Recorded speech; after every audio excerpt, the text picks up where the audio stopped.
Michael Saylor war vor kurzem in einem Interview und was er über Bitcoin und den Bitcoin-Preis gesagt hat, war schockierend. Bitcoin zeichnet sich dadurch aus, dass sein Angebot fest limitiert ist, unabhängig davon, wie viel Kapital in Bitcoin-ETFs fließt. Und täglich kommen nur 900 Bitcoin hinzu und ab Mitte April wird diese Zahl auf 450 Bitcoin pro Tag halbiert. Dieses kommende Halving wird als besonders bedeutsam angesehen, weil es zu einer dramatischen Angebotsreduktion kommt und Michael Saylor, Gründer von MicroStrategy und großer Bitcoin-Befürworter, vergleicht die Situation mit einer garantierten Investition von 8,5 Milliarden Dollar in Bitcoin über die nächsten 4 Jahre hinweg, was die Nachfrage im Grunde genommen enorm steigen wird.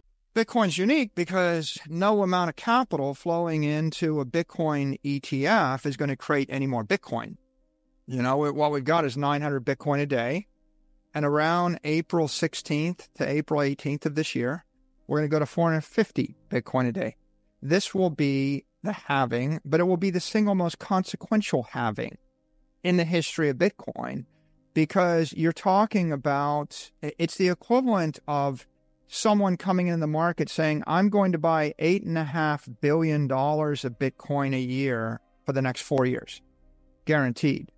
That's the demand impact, right? $8.5 billion, $23 million a day at the current price. Und in dem Interview hebt Michael Saylor die Einzigartigkeit von Bitcoin im Vergleich zu traditionellen Rohstoff-ETFs hervor. Während bei Rohstoffen wie Gold oder Öl das Angebot mit Investitionen steigen kann, bleibt das Bitcoin-Angebot unveränderlich. Bitcoin-ETFs ziehen deshalb besonders viel Aufmerksamkeit an der Wall Street auf sich, da sie eine neue Art der Anlageklasse darstellen, die nicht durch mehr Produktion verwässert werden kann, wie wir das beispielsweise bei vielen anderen Vermögenswerten sehen können. Und Michael Saylor sieht in Bitcoin den Apex-ETF, der im Gegensatz zu anderen Rohstoffen durch seine Knappheit einen einzigartigen Wert besitzt. Und Michael Saylor erwartet ebenfalls eine sehr starke Nachfrage nach Bitcoin und auch den Bitcoin-ETFs. Getrieben durch eine Dekade der Vorfreude, also 10 Jahre der Vorfreude und die Tatsache, dass Bitcoin eher als Ware denn als Wertpapier betrachtet wird. I think there's 10 years of pent-up demand. They're the most eagerly anticipated development in Wall Street. This is like Bitcoin coming public. It's like the IPO of Bitcoin, except it's like 10 companies simultaneously taking Bitcoin public. Because Bitcoin's a commodity. It's not a security. So the idea that BlackRock and Fidelity and Grayscale and Bitwise and ARK, they're all taking Bitcoin public at the same time is a big deal. The fact that I'm not surprised they're successful as ETFs because Bitcoin's the apex ETF. The other ETFs are based on oil, like let's say commodity ones, oil, gold, platinum, silver, palladium, market baskets of commodities, natural gas. All of these things are defective as investment assets because physical commodities aren't scarce. Physical commodities can be manufactured in any amount with additional capital and know-how.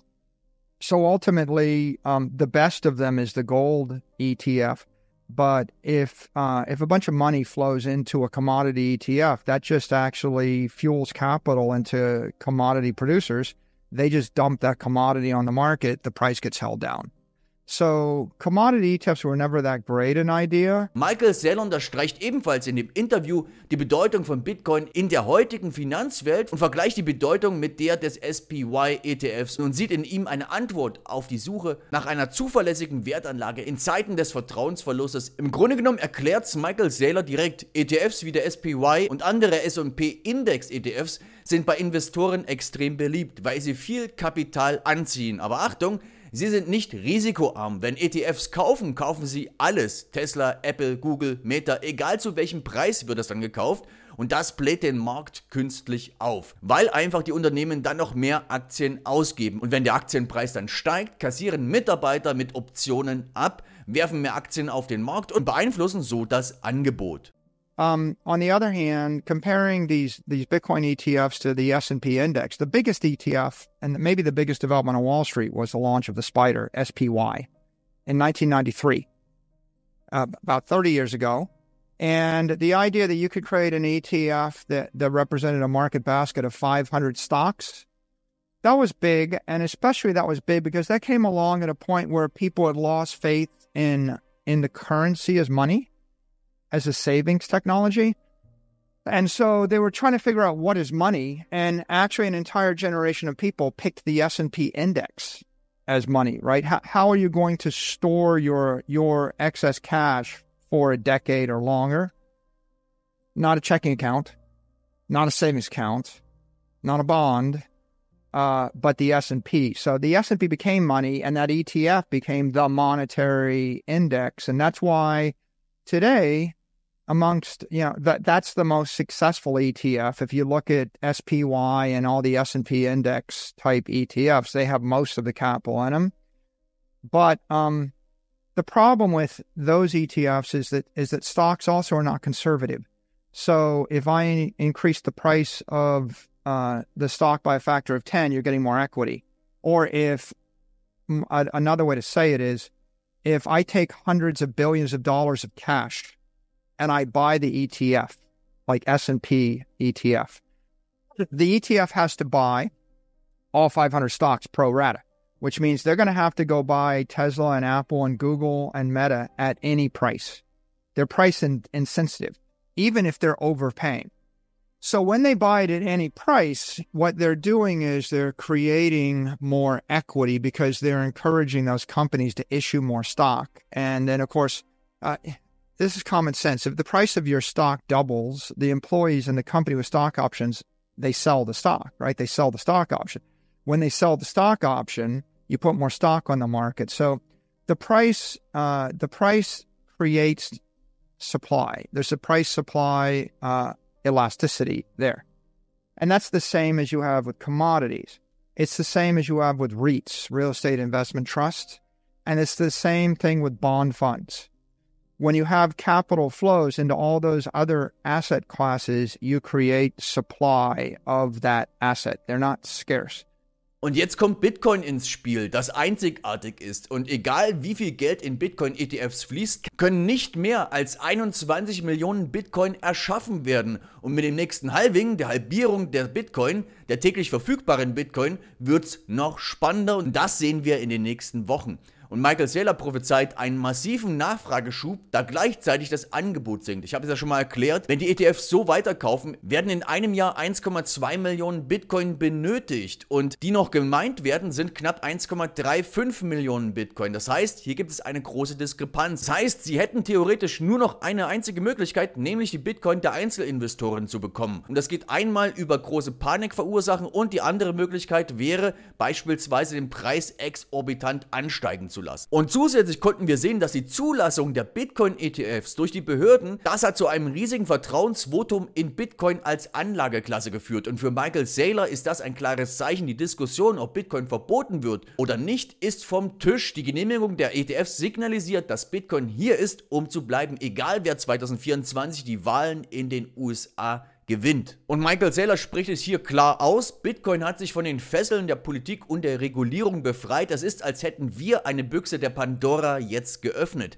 Jetzt ist alles klarer, wo es früher Unsicherheiten gab. Und diese Klarheit bringt Schwung, besonders in Asien, wo jetzt überall ETFs aufpoppen könnten und vermutlich auch in der nächsten Zeit werden. Und dann ist da der Gebührenkrieg bei den Bitcoin-ETFs. Was mal teuer war, ist plötzlich erschwinglich. Die Preise wurden weltweit gedrückt und das hat zu einem Dominoeffekt geführt. Und für Bitcoin-Investoren bedeutet das im Grunde genommen weniger Gebühren, dir bleibt mehr von deinem Geld. Stell dir mal vor, du würdest bei hohen Gebühren über 20 Jahre ein Drittel deines Geldes verlieren. Niedrige Gebühren treiben den Wert von Bitcoin ebenfalls hoch, weil Investoren ihr Geld nicht mehr durch die Finger rinnen sehen. Das zieht mehr Investitionen an, nicht nur von Einzelpersonen, sondern ebenfalls auch von großen Anlegern, die sonst in Gold oder Immobilien investieren würden. Kurz gesagt, Bitcoin wird attraktiver, die Preise steigen und das ist ein echter Wendepunkt. Und wir sind live mit dabei. Michael Saylor meint, der ETF-Start war ein Knaller. Das hat gezeigt, dass Bitcoin das perfekte Investment für ETFs ist. Es ist bekannt, leistungsstark, ohne die üblichen Risiken wie Kreditausfall oder politische Unsicherheiten. Stell dir jetzt mal vor, du hast 1 Milliarde und musst entscheiden, investierst du in afrikanische Immobilien oder in Bitcoin. Bitcoin ist hier offensichtlich die stabilere Wahl. So what you have is institutional capital entering, and then you have the supply getting cut in half. And, what happened with these ETFs? Well, here's what happened.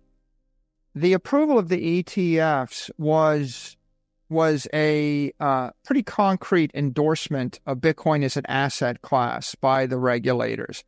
And anybody who's thinking about banning Bitcoin or not approving Bitcoin ETFs, they're now out of consensus. So it really flipped the global consensus from, well, maybe it's too good to be true, maybe it'll be banned, maybe it won't be banned. The approval of those ETFs meant that it doesn't matter who wins the 24 elections. It's taken the future of Bitcoin out of the hands of the president. It's taken it out of the hands of the next head of the SEC. It's taken it out of the hands of most regulators in the world. We pretty much opened Pandora's box or crossed the Rubicon. It's very concrete at this point.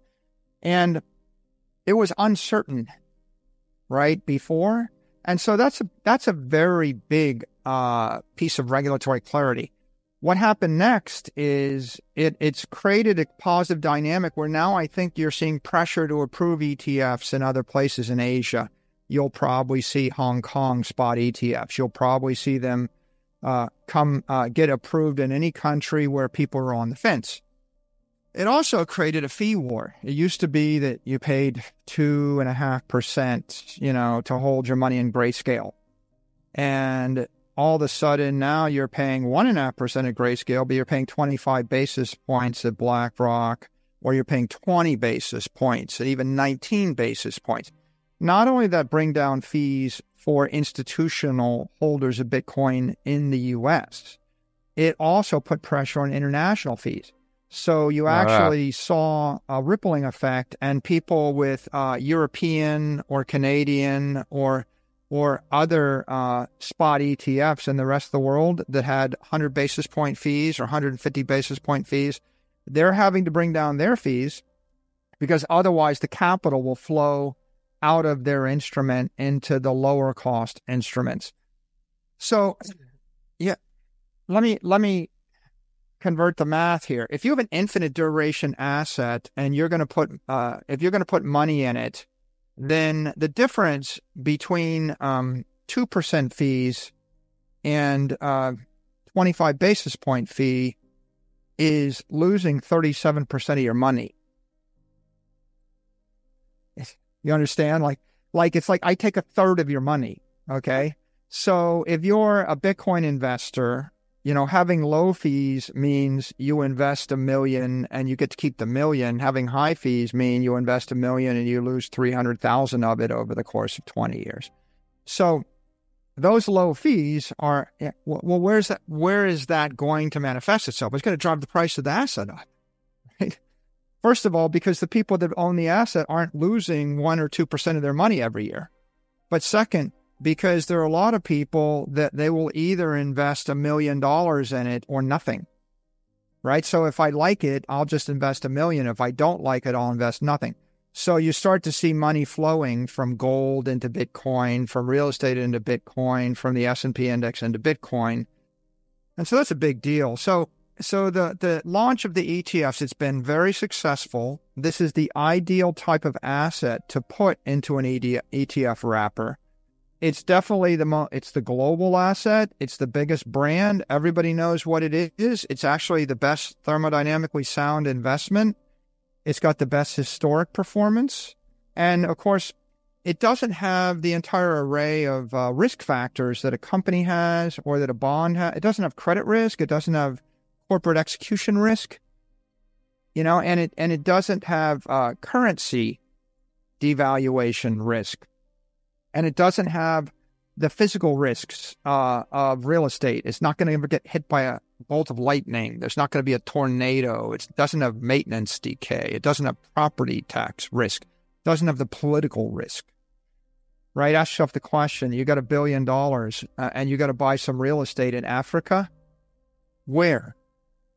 Where do you want to invest $1 billion in a building? What country? What city?